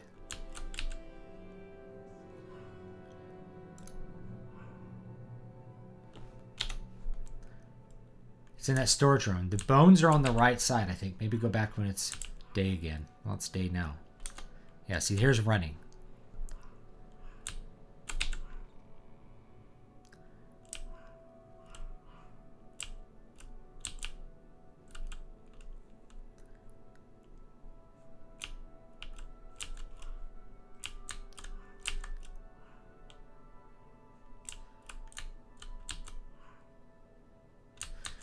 Let's take out a torch. And maybe we'll see it. Alright, bones.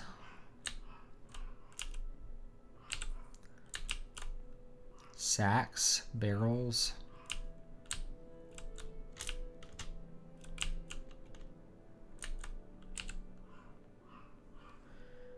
Looks like pillows. I'm stuck on the geometry. That's nice. I may have to reload the game because I got stuck here.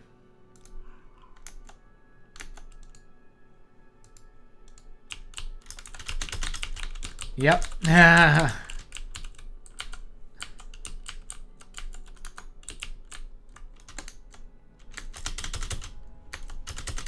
we go.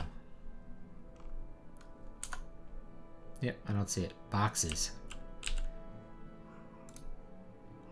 Crate, crate, crate. It's not in the boxes. Or I already got it. Do have a silver dagger. Not in there. Not in there. Nope, I don't think so. Might still be in here and I just still don't know where it is. Don't see it. Oh well. Yeah. Nope. Nope, not in there. It could be a random thing. You know, you could have gotten it randomly. Not everything's always the same.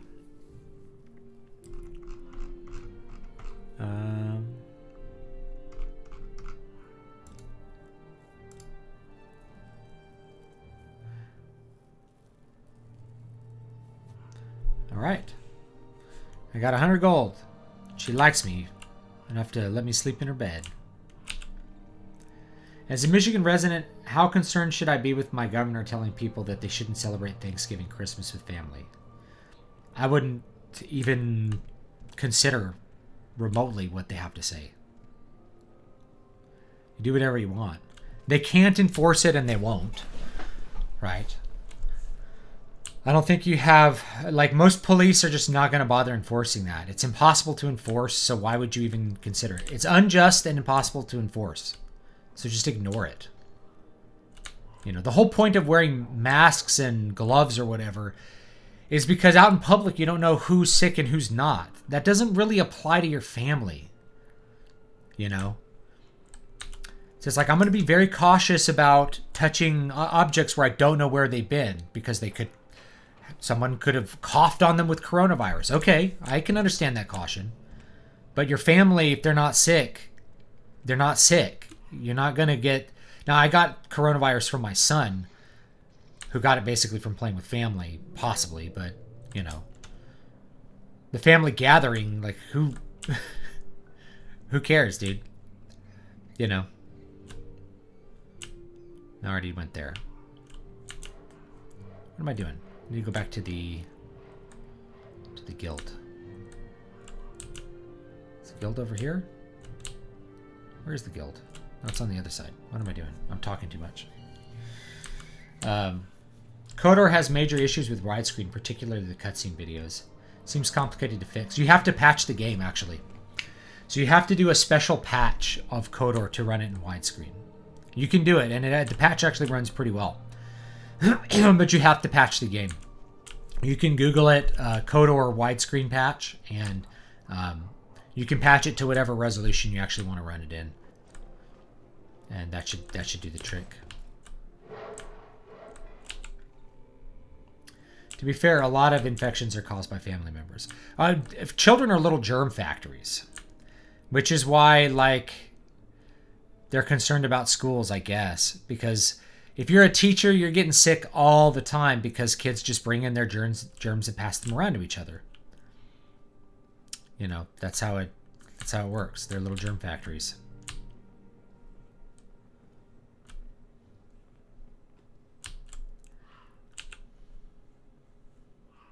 I don't believe we've met yet. Who had I think this person did. It was Idis. Killed the cave rats. Ready for more orders. Yes. Oh, the egg poachers. Yes. All right. I'm Sturanto the Apprentice. Cool.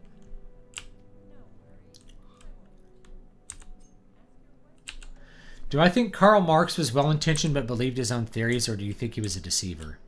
I think maybe a little bit of both. I think he really did believe in what he said, but that doesn't mean that it's, you know, sincerity. Like, sincerity is a much overrated virtue. So you're sincerely wrong. But I think there's also some deception that goes on there. People often deceive without realizing that that's exactly what they're doing. What they tend to do is they will deceive in order to make their belief that they're very committed to into something that they can spread to other people so that they have that kind of confirmation. All right, barter. Again, no moon sugar. Fine. Fine, fine, fine. We will throw away the moon sugar. And do I have skooma? I think I have a bottle of skooma here somewhere. Skooma.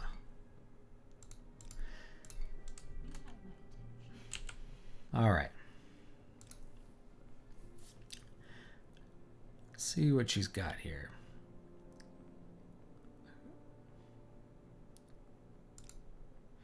See if we have a really cheap mortar and pestle here. Should have bought one already.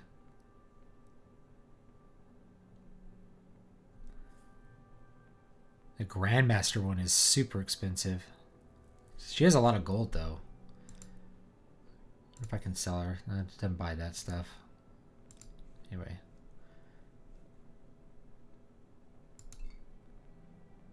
I'm gonna sell that stuff. Let's buy a one of those. And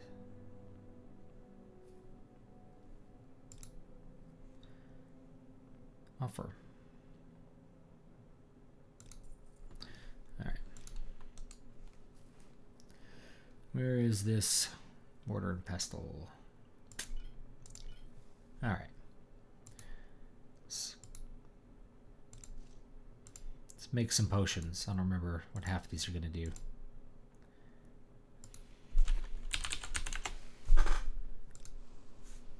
Potion failed.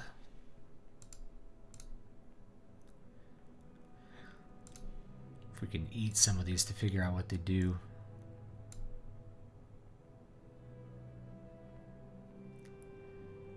I've got a lot of stuff here.